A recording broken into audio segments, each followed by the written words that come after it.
Hello everyone, this is Persephone and a question delivered hot and directly from the manosphere. Should beta men become passport bros? This is such a hot topic.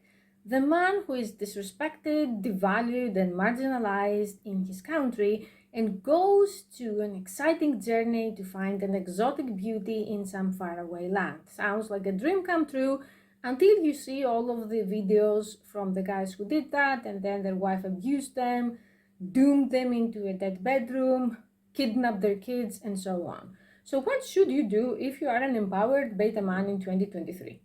I have all the answers, you don't have to worry, you will find your category in this video no matter what.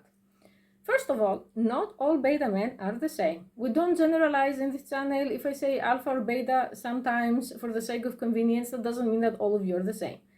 So if you are a beta man, I'm going to start from my favorite category. If you're a beta man, then you are under 5 inches in what you know what, it's YouTube, and you're very short, you have no money, and women wouldn't even spit in your direction in your country, and you live in your mom's basement without a job at age 69, I would say you don't become a passport bro, you don't go anywhere, and you focus all of your efforts on one thing: vasectomy, chastity, serving a goddess.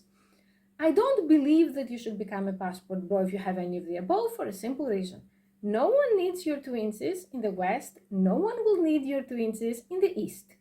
If you find a woman who is all of a sudden extremely excited with your twinsies, it's because she's either a gold digger or has some kind of extreme mental dysfunction that prevents them from dating or getting married in her own country and you just don't know it because you just came fresh off the boat, or because she just has some very, very sinister plan that has you as the victim.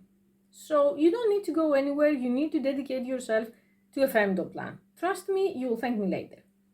Now, if you are a beta man who is specifically in America or in other European countries, but the American guys have my condolences, and you are a normal person of at least average height, average penis size, and average income, and no American woman spits in your direction, then you should seriously consider becoming a passport bro. I know that I don't think that there are any other women saying that, but I believe that the situation in America is getting out of control. That women there just go consistently for the top 10 to 15% of men and ignore everybody else, which means if you're not 6'3" and you don't have 9 inches of you know what and you don't make 6 digits, they're not going to be interested in you, like a great number of them. So I don't want you to be a leftover when there is nothing basically wrong with you. So I would say it's a good idea to discuss becoming a passport bro, but again, you have to be strategic. And I'm going to explain what I mean by strategic.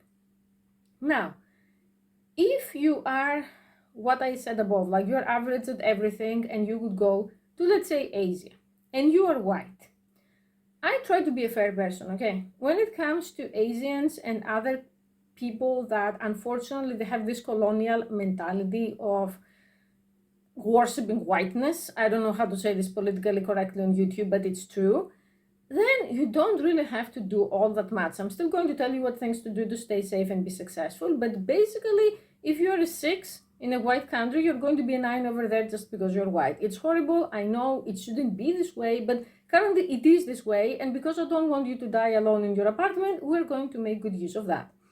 So, if you already follow my content, you have a healthy weight for your height, your age, and so on, you have some savings, and you examine prospects of going into any country. Step number 1 is learning the language. I'm not saying that you should become a linguistic scholar, but the level that I would want you to have ideally is I can walk around, go to the supermarket to shop, go to the hospital and explain what's wrong with me in simple terms, take a taxi without being kidnapped, and basically being intermediate at the language. And you should be doing that before you go to that country. It's not that hard. Within 6 to 9 months, you can be intermediate in any language, especially these days with all of the language apps and the online courses and all of that. You have to be super lazy to not do that. Okay, if you can be above intermediate, even better. Step number 2 is knowing what you want. By knowing what you want, I don't mean the atrocious things that I hear from time to time on several of my media, where a guy who is in his 60s told me it's normally acceptable for him to be attracted to girls who are 18. Before I go throw up after hearing this, I'm just going to tell you that it doesn't matter, because even if you are attracted to 18-year-olds as a 60-year-old man, they are not going to want you. So again, you're going to be scammed, kidnapped, abandoned, and so on. You are looking for a partner that is age appropriate. What is age appropriate? In my opinion, again, it's 10 years older or younger than you maximum. I don't care if it's 9 or 12. I think that's appropriate. Like if you're 50 to date a 40-year-old or a 59-year-old, it's normal. If you're 50 and you go after 18-year-olds, please seek a psychiatrist and leave my channel. This will fail. And before you do that, it's also important to read at least one book or watch a documentary or videos about the culture.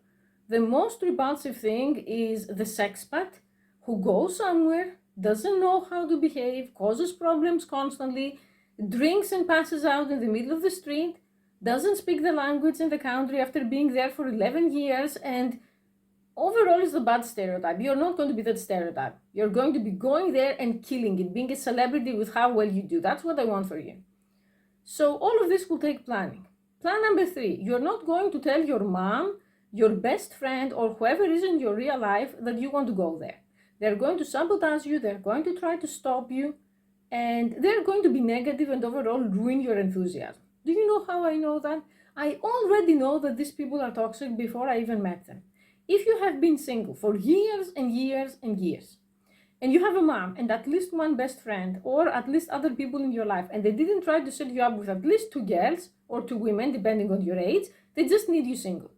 I don't know what the dark reason behind that need is. Maybe they want you to be single to feel better about themselves. Maybe your mom needs an emotional tampon and your dad isn't going to do it anymore, or he bailed and she needs you. Maybe she wants you to be there to take care of her when she's old. You're not going to sacrifice your life for other people. The plan is going to be secret. It's going to be me who knows it, you, and whoever else you need help from. For example, if you attend online classes for the language, your language instructor, it's okay to know. They won't tell anyone. Now, you're going to say, I'm not white. I'm not going to be popular in that country. Now what? What do you have for me? Well, if you are not white and you're going to go into a country that primarily values whiteness, you're going to have to go one scale above what I said, and you're not going to just have a job, you're going to have a good job. You're going to have a good amount of savings. You're not going to just be healthy. We are aiming for above average good looks, and you're going to speak the language even better than the white dude who is just white and he has a lot going for him just for that. And you're going to go to that country and you're still going to do great. The reason why many people do badly in these countries is because they go unprepared, entitled, toxic, and with completely unrealistic goals.